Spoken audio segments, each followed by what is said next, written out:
Hello, welcome. Thank you for having me this morning. I will be doing a presentation on how we ask questions and assess our students, both informal assessment and summative assessments. Formative.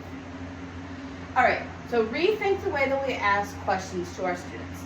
The first thing that we should do is the wait time. It's important to let there be time for when students are asked a question and that there's time for students to be able to contribute. Number 2, no more hands up.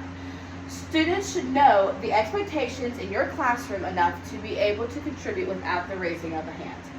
Number 3, design more complex questions. For example, this could look more like, instead of just asking simple questions about comprehension in the story, you can ask them more open-ended questions. You can ask them things about a topic, and then they have to think about the prior knowledge or background knowledge that they know about that topic and able to contribute to the class discussion. All right, now on to the 4 major things that we're going to cover today. First is recall. Second is skills and concepts. Third is strategic thinking. And fourth and last, extended thinking. Recall. What have you read or know about the topic? So this is where those when, where, why, and how questions are going to be asked and answered. Skills and concepts are a thinking strategy. It's how they are used to identify a problem and maybe how the problem is going to be resolved. This is where students will use compare and contrast. They can use observations. They can use, even summarizing is a good one. Strategy thinking. This is really important. This is where you are explaining and providing supporting details to support your claim in a discussion. Extended thinking is when students are using complex thinking to answer questions. So it's a more higher level of answering questions. All right, so again, to review, the types of questions that I would ask my students is recall, skills and concepts, strategic thinking, and extended thinking. All right, the 5 probing questions to remember.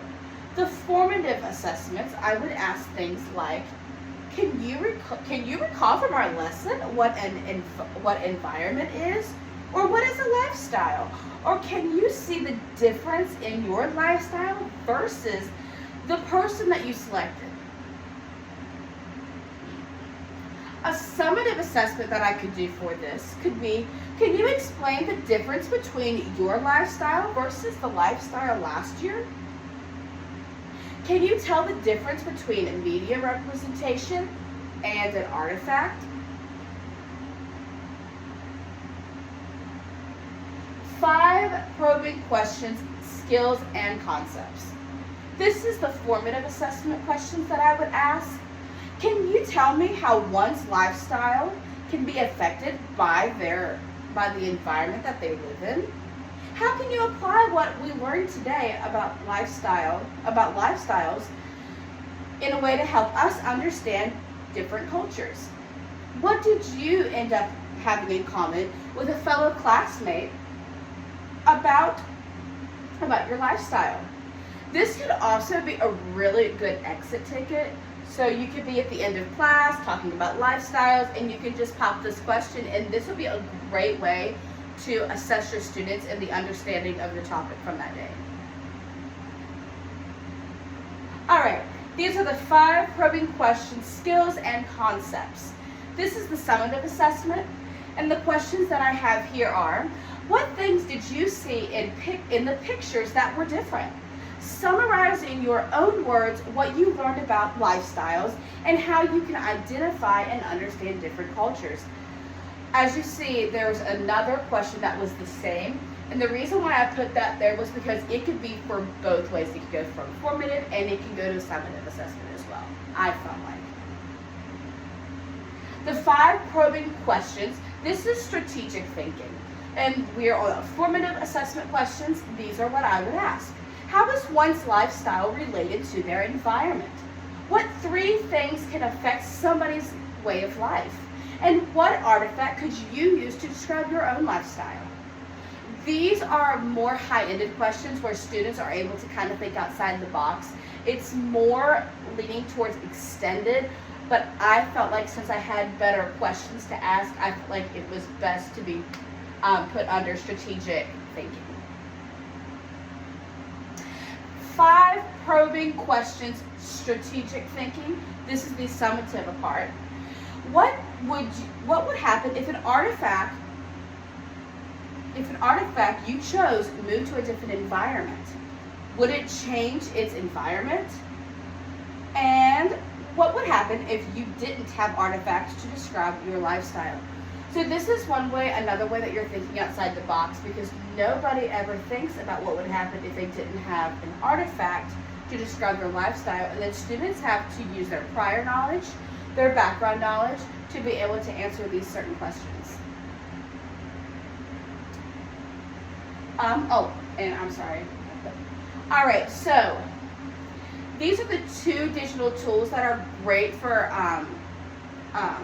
to check the understanding of how our students are retaining information. Is Kahoot. I love Kahoot.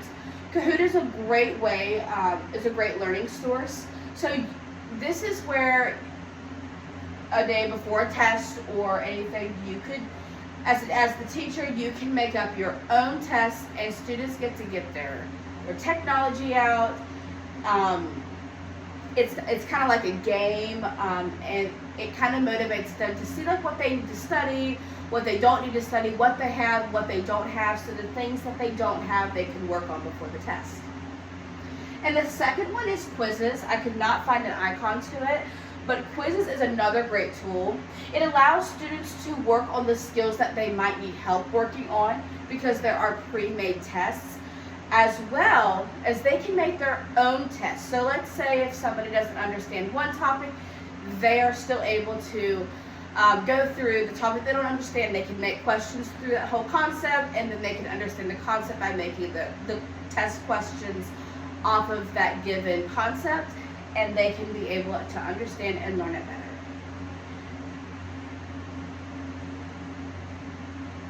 Thank you so much for your time. Again, if you have any questions, you can definitely email me. You can call me on my office phone. If you see me in the hallway and you have questions, maybe a further in-depth understanding of some of the questions, I'd be more than happy to answer them for you. Thank you so much for this time and the opportunity to be here. Thank you.